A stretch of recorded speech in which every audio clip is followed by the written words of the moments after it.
Welcome to Second Look Education. I'm Amy. And I'm Candace. We're educators examining what's really happening in classrooms, policy, and teacher preparation. When joy is treated as optional, when professional judgment is replaced by scripts, and when compliance is mistaken for quality, both teachers and children pay the cost. This podcast is our refusal to normalize that. Are we educating for compliance or for a future of educated critical thinkers? That question drives everything we do. Each episode starts with a real moment from education, something observed, experienced, or encountered that made us pause and ask, what's actually going on here? We dig into the complexity, we reject false binaries, and we refuse to pretend that what we're seeing is sustainable. This is Second Look Education. Welcome back to Second Look Education. We're excited for Candace to bring a moment for us to unpack and discuss today. So Candace, why don't you take it away?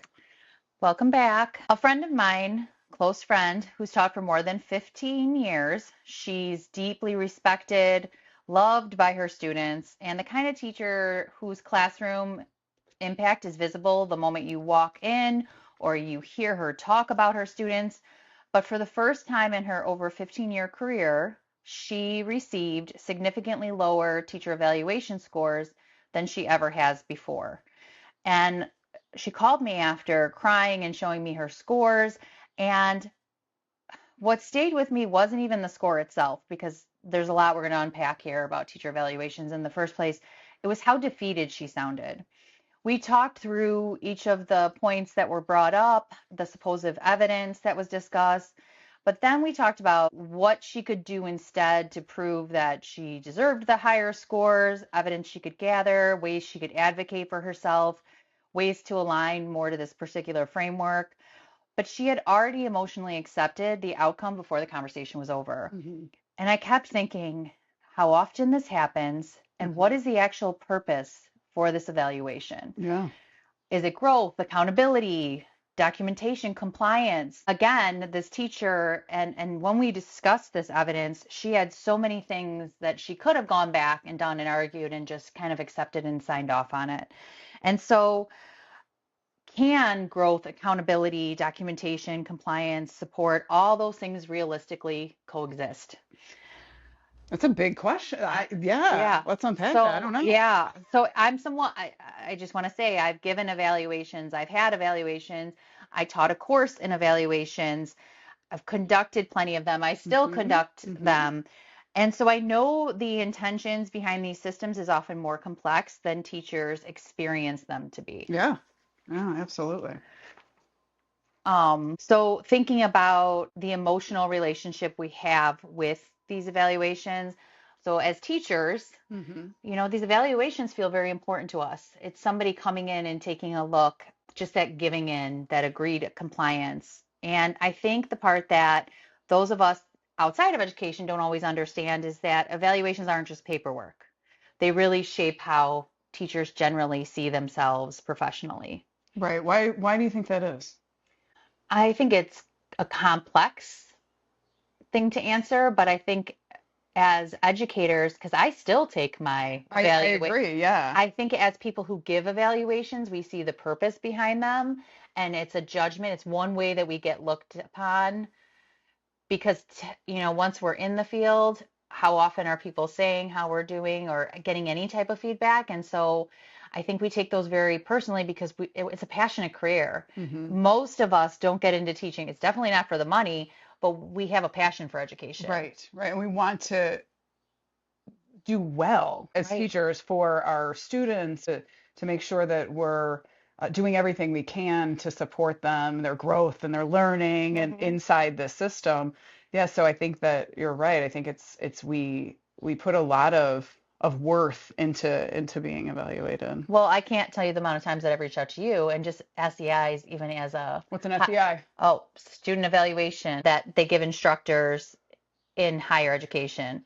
And so they don't always all fill them out in the first place. But I'll tell you, I'll have a million wonderful things. And then that one, I'll call her about and say, oh my gosh, I can't believe this person said this. This is something I need to fix. And I I take them very intentionally. I use them as reflective tools. And sometimes Amy has to talk me down and just say, okay, it's one. How reflective is that of the other comments? Right. And I think that's part of this teacher evaluation issue, if you will. It's that it's a one time, right? It's a once a year or once every other year or whatever that someone is coming in to essentially grade you, right? On, on how you're doing. So yeah, there's a lot in that one snapshot, I guess, that we put a lot of stake into. Well, and I think to understand why evaluations feel so emotionally loaded right now, again, we need to go back to historically and the shifts in education that have happened.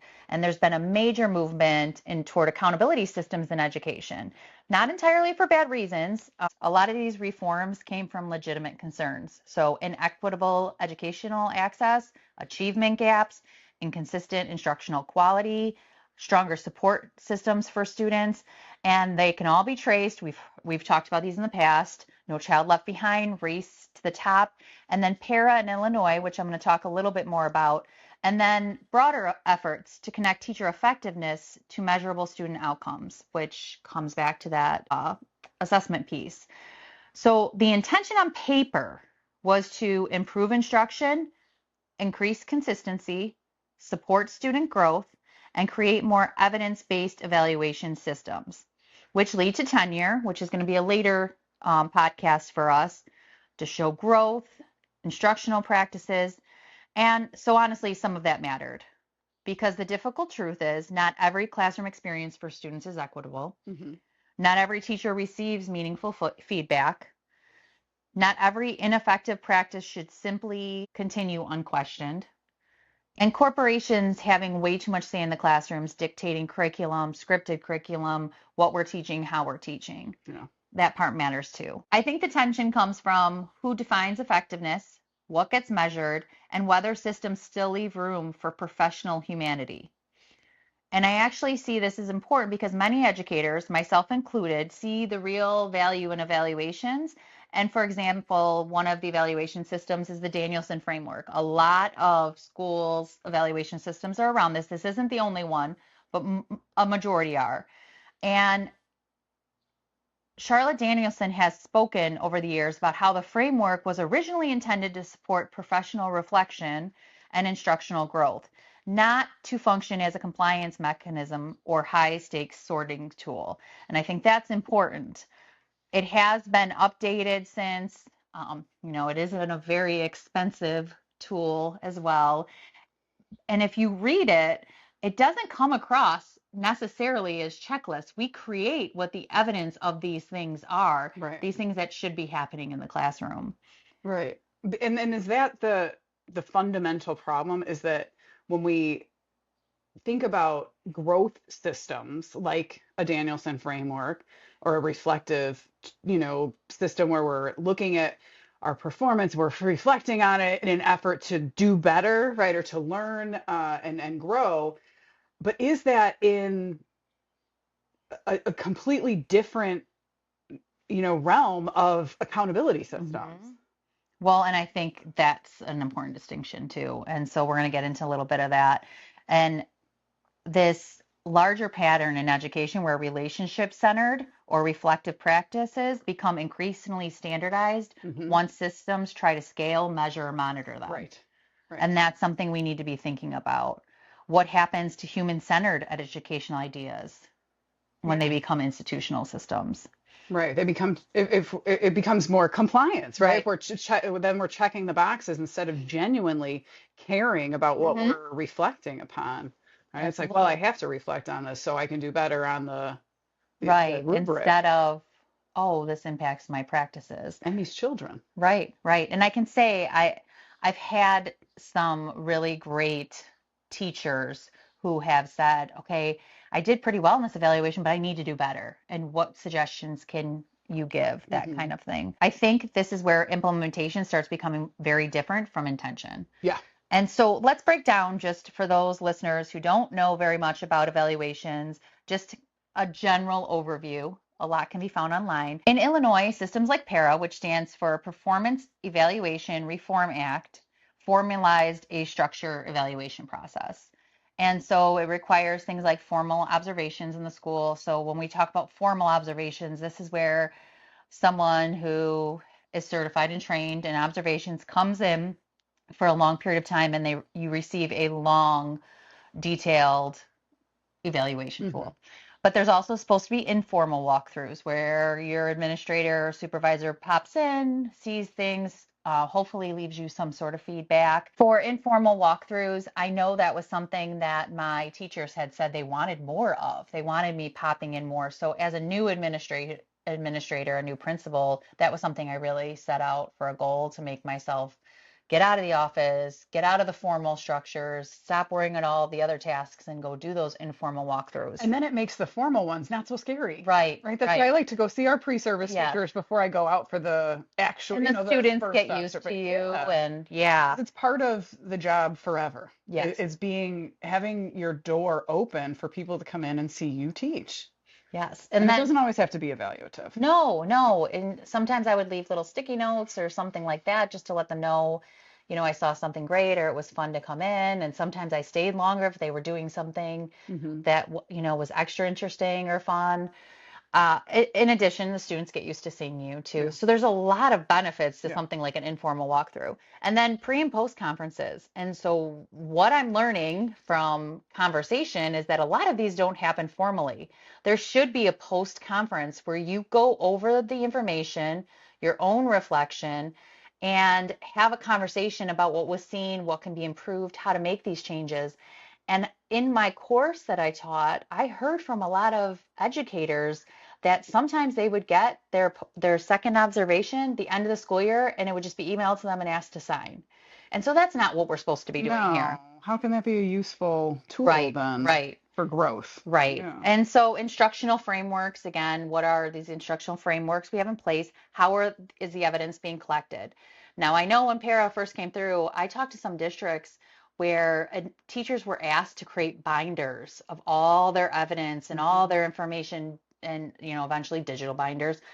And my theory was always, these are things I should be aware of as an educator. So like, I shouldn't need you to show me evidence, but if something comes up in your evaluation, you should be able to bring it back to me and say, no, you didn't witness this, or you haven't seen this, but here is how I do this. And that would be my deciding factor.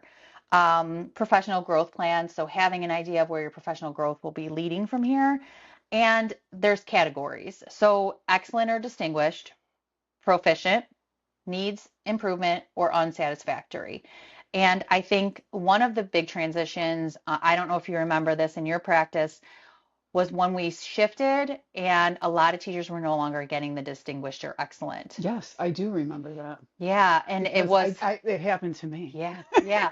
With all these teachers that were getting excellence, and I'm not saying they weren't excellent teachers, but all of a sudden we're just missing that category, myself included, and they warned us. They said you won't, and here's why. And now looking back, I'm like, oh, I put so much emphasis on this, but it really, that extra categories, because it pretty much means that your students are self-sufficient in the classroom, and then they're facilitating a lot of the things. And that's a very general way to put it, but it's that like next level within your classroom. Sometimes protocols aren't always followed. As you heard me say, I wasn't great on informal walkthroughs in my early years. I know a lot of administrators don't get into those informal walkthroughs very often, the pre and post. I actually should attach this hilarious video that I always showed to my class of this administrator like popping in and saying, I'm going to stop in for your formal evaluation at 2:00 today. And the teacher's like, oh, that's recess, or right after recess. She's like, okay, that's fine. And the way this discussion goes, it's satire, but like little things like that sometimes happen. Theoretically, evaluations are supposed to support reflection and growth. As teachers, we should be growing. We should be continuing learning. We know that things evolve. But the reality is systems are still carried out by human beings. Yeah. So this is the system that should be in place in our state, in every school in our state, right? But we don't see this followed equitably. I did not know there was a change in the PERA law that no longer requires teacher evaluations to include student growth. It's now optional for teachers, principals, and assistant principal evaluations as of July 1st, 2025. What I find most interesting about that is most people didn't know about this. Right. So that is a very important thing to keep in mind. So if schools are keeping it. Well, that was the category. So when we shifted, this had to be when PERA came up with the new evaluation systems, and I was still teaching. That first year we started using the new tool, and like we mentioned, all of a sudden I didn't get distinguished. It was that category. It was the student growth category, because we had to pick a test or an assessment that we would be able to show student growth. Mm-hmm. And I remember my administrator saying, "Oh, just use this one. They always grow on this one." Well, guess what? That year they didn't. Mm-hmm. And my evaluation said that I was, proficient or basic or whatever in that category because of that one assessment that I decided to pick for my evaluation. So that to me is outstanding news, because how can we use student growth, especially in this capacity, when we choose a particular assessment to use as part of our evaluations, when we know student growth is so much bigger than one. Well, in a lot of schools, they determine that growth as a school or a district or even the union. Those things are in place, which also gets complicated when you have teachers who, let's say your role is a reading specialist. Mm-hmm. Yes, you might get counted in that class's, reading map scores, but how does that really show you in your capacity if you don't see that whole class? Or if you are a different subject matter teacher, are schools making accountable adjustments for those things? Those are things to be thinking about. And that was a big thing in the beginning. How are we looking at that? Special education, ELL teachers, how is their role in that accountability, and where are they seeing that? And are some districts just taking an easier route because it is so complicated? And so what I'm not trying to say is that this is necessary any human being's fault. I'm saying that this is a systemic issue that needs to be thought about and addressed. And so administrators are overwhelmed. I've been in that role. I understand it's a very overwhelming role. I think it's grown exponentially over time in the requirements and the expectations. And teachers are overwhelmed. Mm-hmm. Time is so limited. Relationships matter. When you're having these discussions, interpretation matters and bias matters. I think educators quietly know this, even though they don't necessarily openly discuss it. We have the concerns, but God forbid you question evaluations, because then are you just not a good teacher that you wouldn't be doing well? This is also where I think people misunderstand administrators. So again, I was far from perfect as an administrator, especially in those early years. I had a lot to learn. I tend to be a reflective person anyway. So when my teacher did give that feedback, I was like, oh, I need to do some work. And hopefully I did improve. If any of them are listening, they can let me know. So I think administrators are trying hard to do evaluations thoughtfully while caring for everything else that's happening, whether it's compliance, expectation, district mandates, staffing shortages, parent concerns, student crisis, and then all those state accountability requirements. And so this ever-changing world, and administrators get evaluated too. Right. And again, this is that whole concept of tenure too, being tied to your evaluation, and this pressure on administration to address supporting teachers to improve. But if they don't improve by year 2, to start having those conversations to find a better suited position elsewhere. Because if you move into the year 3, then the threat is they're moving into year 4 and they're going to be tenured. And so it's give them the help and support they need, but they need to do it quickly. Mm-hmm. And so it's this weird pressure. Sometimes they become compressed into a process instead of looking at the complexity of teaching itself. And what happens when we are in a national teacher shortage? How does that impact evaluation systems? Well, and so that's what I'm going to lean into right now is a little bit of that bias. So how does that subjectivity and evaluator bias come into place with human factors and the world around us? And so when I was talking to the classes that I was teaching, future principals, about evaluation and training, and we discussed openly evaluator bias, and they shared some examples, but then looking at their own, even with the strongest system in place and everyone's complying to this completely, complete objectivity is difficult. It's impossible. Right. Everything is subjective. So just a couple types of bias that come into play, negativity bias, right? So as human beings, whether we like it or not, it's something we all probably need to work on. We tend to focus on the negative more than the positive. Sure. So negativity bias is there. So a million wonderful things happening, but these super negative things keep standing out to you. The halo effect. So a positive opinion in one area. So a teacher who maybe does it all. Mm-hmm. You know, you lean into that a little bit more when you're looking at their evaluation. Right. Pitchfork. So one negative thing about a person becomes everything you see. Thing, yeah. Yeah. Mm-hmm. Central tendency where, and this, I think this relates to the current systems too a little bit, but where you fault going to one extreme or the other. So we don't want to give them unsatisfactory. We don't want to give them distinguished. So we're going to focus in on that proficient area maybe a little bit more because we need to kind of hold on and maybe a few basics, but we stay in that middle instead of one extreme or the other. And then rater drift. So a person allows their performance bias to decide, right? So their own bias leans into their decisions. Yeah, right. And so once you see those patterns, you can't really unsee them. You start to see them.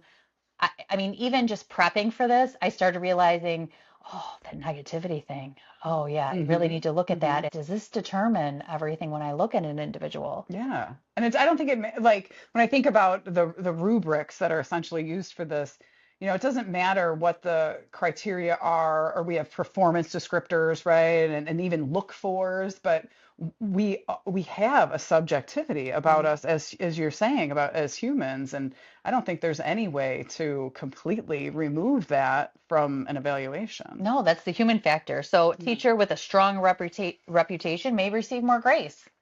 Right. A teacher with prior conflict may struggle to shift perceptions. Again, evaluators avoiding low scores to avoid conflict. There are a lot of administrators out there who don't want any more conflict than they already have. So let's not give too low of scores because this is going to be a difficult conversation. Like we need teachers. Right. So how do we give these low scores that will impact their ability to retain them, even though they might not be, where they need to be because. Well, and the over focus on one difficult moment while overlooking the larger classroom context, right? So if we're focused in and we're zoned on that one thing. So the other thing is administrators, some focus on areas more than others. So they may be missing things where teachers may thrive. For me, my number one thing was always engagement. I would tell my teachers this in our pre-meetings. Engagement, engagement, engagement. Here's what I think it looks like. Here's what I'm going to be looking the most for. These other things I'm going to be looking for as well. And I just took detailed notes, and then you categorize them after. But again, if other administrators, maybe they focus in on other areas and what they're looking for. Now, I'm not saying that evaluations are malicious. I'm saying they're human. Yeah. And a culture is going to be built around whatever that administrator is looking for, right? So like you mentioned, you're looking for engagement. So that's what your teachers are going to be focused on. And then maybe the other areas, the reflection or the preparation or whatever those elements of the rubric are that they know you're not coming and really, that's your focus, right? That those would fall away. Yeah. Yeah. So I think, can teaching even be fully reduced to measurable categories? No. The answer is no. It's too complex. Yeah, and it's there's so much of it that's relational, right? So trust, emotional safety, curiosity, connection, student confidence. You can't, how do you score that? No, you can't. And the variability, just like you said, the humanness of what we do is in complete opposition to an evaluative objective tool. And at the same time, schools do need a way to identify excellence and needing support, because we do know those teachers that have really excellent relationships with their students, but they're not doing the teaching. We've seen it, or inequitable, or they put on a show. And so we're not saying that you need one or the other. We're saying both of these can be true. Evaluations can genuinely support student growth and still feel harmful or demoralizing. Is there a way to move past that? Some teachers absolutely benefit from strong feedback structures. they grow, they learn. Some teachers also experience evaluations as compliance performances rather than professional conversations. And some administrators are deeply skilled evaluators. And when I say deeply skilled, I don't mean they're really good at like, this is the evidence, this is what it must be. I mean, they use it as a reflective tool. And others may not have enough training, time, or support themselves. And teaching is probably too complex to ever fit inside a rubric. Definitely. It really is complex. We can be looking for certain things, but to actually say if this teacher is distinguished, it's more complex than that. And I can tell you, as the person that did the Danielson trainings twice, their videos you're watching, and I was surprised sometimes in those videos how I was harder than the training video people were, or I was easier. And we would see different things. So even in the trainings, if you watch these videos, you know, you give a lot of feedback, it's a lot of time. You'd be surprised, like even in those, I was like, oh, I was being too hard. Oh, I was being too easy. And so, but how subjective even in the Well, training. just that you're too much of or little of anything is a personal, right, interpretation of whatever is being measured. Yeah. I think back to, so, and obviously it was a negative thing, so it sticks out to me, but I was a third grade teacher and I had a really great rapport with my administrator. The original principal had moved up to curriculum of some sort, and I had been put to pilot this scripted curriculum. And I loved teaching and did not like the scripted curriculum. And so we went to this meeting and we were, all of us that piloted were supposed to share information. And I was honest. I thought that was the point. I was a newer teacher. I thought that's the point of this pilot was to see if this was one we can get or if it was a bad idea, blah, blah. So I shared my information openly. A few other people did. And that administrator actually cornered me in my room in a very scary way to tell me that I had no right to speak like that. The curriculum's already been purchased, and then went to my principal and told them to make sure this conversation was, or this situation was marked down in my evaluation. Wow. And I was very upset about this, obviously, because I am very open and direct. Okay. I'm not denying that. And I probably was very bold at the time. But I also really genuinely thought that was the point of this pilot. And the curriculum was not good. And they purchased it. You know, and so I look back and I'm like, well, it was like taking, and this was before PERA. So this was a few years before PERA, but they was put in my evaluation. And I actually told my principal I would like a note next to that to say that I disagree, because I probably could have filed some sort of complaint for the way he confronted me. Later on, he ended up being sick and I kind of let it go. But I look back on that now and I'm like, oh, that was not appropriate. Right. You know, but again, it showed up in my evaluation. I'm tempted to like go through my old files. I wonder if I still have it. Yeah. But that's a good example of how one person's interpretation of you know, your teaching or your interactions or your communication impacts, you know, your job. Right. And my principal, that was her, like somebody ahead of her, so she felt like she had to. I mean, essentially, she told me that, and so that's why my agreement was like, I'm not signing this unless I can put a note. And I wasn't tenured. Good for you. But I was very bothered by this whole situation, and so we force into these extremes: pro accountability or anti accountability, pro teacher, anti teacher, and it's so much more layered than that. Students deserve strong instruction, teachers deserve dignity, administrators deserve support, and systems need accountability. And they're all real at the same time. Yeah, that's what makes it really complex. You know, I think about in our pre-service teachers, obviously we use teacher evaluations when we go out and see them in the field. And then when they get to student teaching, we put together an adapted Danielson to see the language or get used to the language that's going to be used when they are in service the next year, right? To start having them familiarize themselves with the criteria that are going to be expected of them in their profession. This is how you're going to be evaluated in the actual classroom. So let's start talking about it in our pre-service work. But, you know, sometimes these systems then become, I think a shared language, one, is important. We do, and like you mentioned, the Danielson is comprehensive and there is a lot of reflective work in it, but when we take something that's meant to be reflective and a growth model and then change it into this compliance system, it really impacts how we can use it. The student teachers, all of a sudden they're looking at the list of look fors over on the proficient distinguished, and they're going, okay, I'm going to do these things to make sure I'm over here. And so then it becomes this like, well, are we real? Then we're teaching to the tool, and that is determining what we're doing in the classroom. And that's not how this is supposed to work, right? We're supposed to be more thoughtful in our reflections of our practice and our work to then grow, and having feedback from skilled administrators and or supervisors too. Yeah. Because even with supervision, we want some layer of you're still following all these protocols. Because as you're speaking, I'm thinking about supervisors and administrators.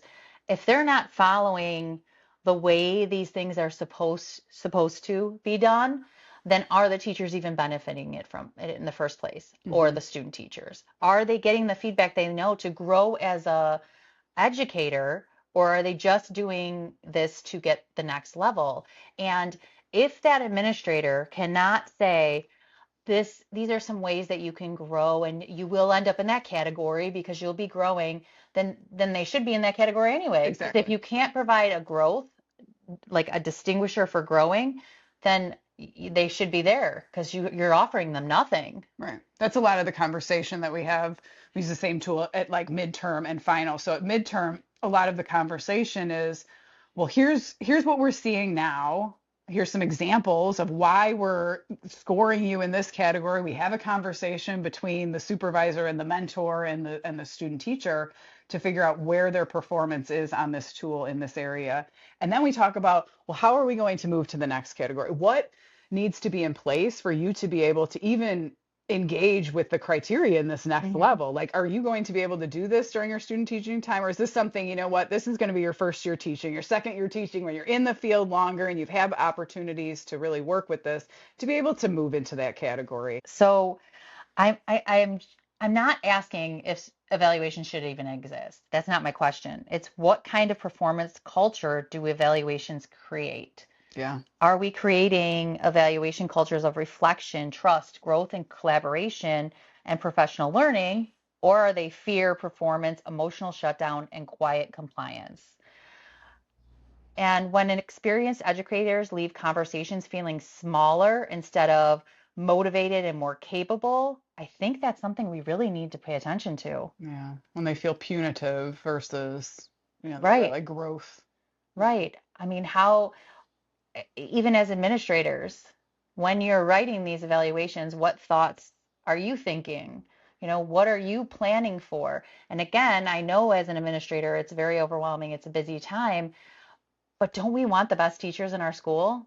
Don't we want the best administrators? It has become, even for like the pre-service teachers, when I talk about reflection, it has become more of a compliance practice versus an authentic growth tool.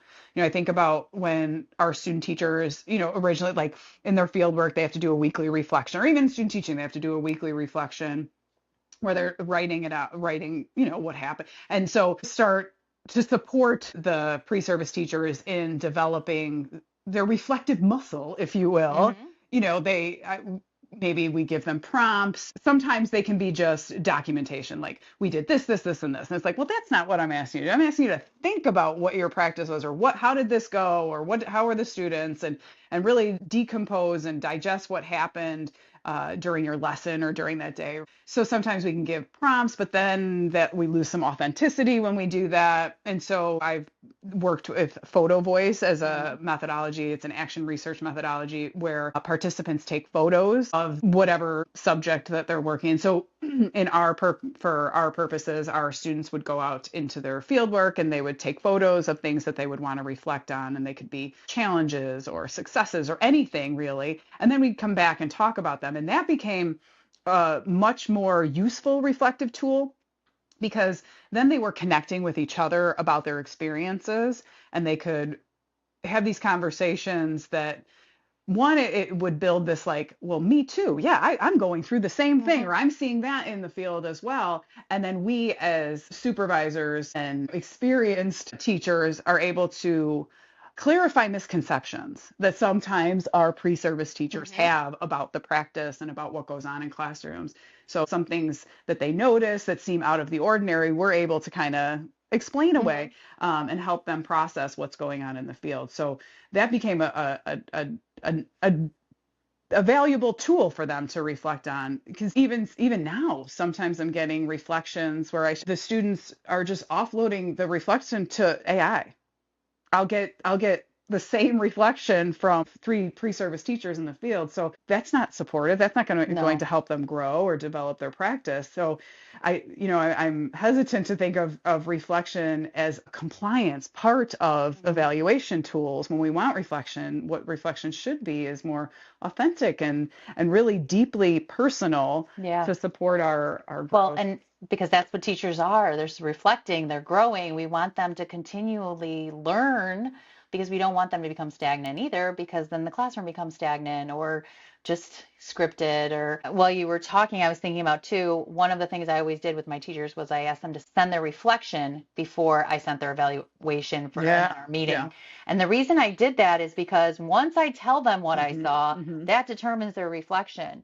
And it makes a huge difference when they say what they saw. And sometimes, actually more often than not, their reflection was usually harder on themselves, and they would catch things that I didn't even notice. Yeah. And so it didn't affect my scores with them unless there was something I missed that would have given, a higher evidence. Yeah. But when they came, we would discuss these things. And so it was always interesting, I appreciate that you're being so difficult on yourself, but let's definitely celebrate some of the things that are wonderful. And the other component of this that I just want to mention is after you talk about that growth and things you'd like to see to improve, as an administrator, I think it's important for us to say, here are some tools. Here are some support. Hey, how about I set you up with this teacher to go see, because this area where you're struggling, this teacher's amazing. Or, you're really still struggling with this part of curriculum. Let me set up this PD for you. And this is where that differentiated professional development starts to come into place.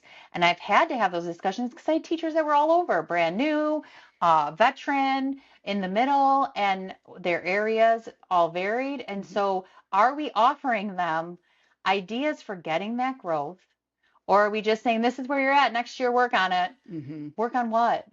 Right? So again, it comes back to this: how do we create accountability systems that maintain professional standards without stripping people of professional dignity? I think that we're both kind of holding these 2 truths at the same time. That one, teachers deserve meaningful accountability. Yes, they do. But also that teaching is far too human and far too contextual to ever be really captured by some sort of standardized system. And that's where we're at. Absolutely. And so again, I just want to reiterate that wrap-up question.